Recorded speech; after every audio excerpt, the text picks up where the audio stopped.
consistent. That's another gap that I see in a lot of businesses that I coach or I keep researching about. You may have a good brand promise that resonates with your customer, and that's how the customers give you their first business. But the problem is inconsistency in your delivery.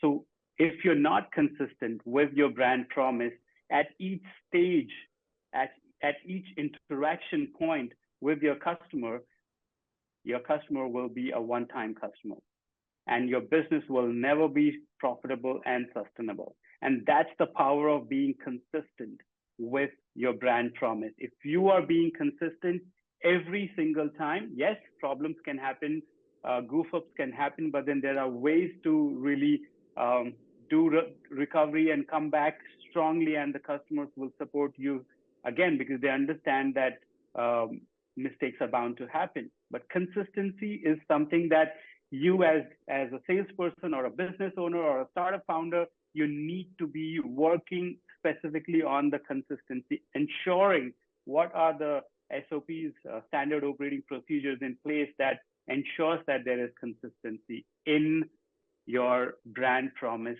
delivery. That's super, super, super critical. And then the next thing that I'm always seeing that a lot of companies, even after having a good brand promise, which is customer focused, and you're trying to be consistent, but then you don't know where you're heading.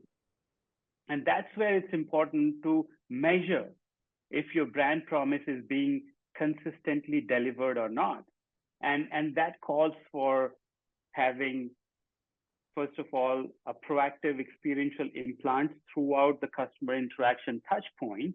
And then on top of that, to have tracking mechanisms such as Net Promoter Score, customer satisfaction, and there's so many more across each stage of your customer experience journey, customer interaction journey, so that you know whether you're living up to the brand promise of your customers. And it can also help you adapt and maybe evolve your brand promise based on the newfound interest or needs or wants of your customers. So also it's important that you don't just do the measurement or the tracking towards the end of the whole sales cycle, because that could be the point where if the customer is not happy, you don't have much of a time to really get the customer's confidence back. So it's important that each stage, starting from the pre-sales stage, where your branding is happening, where your marketing is happening, online, offline,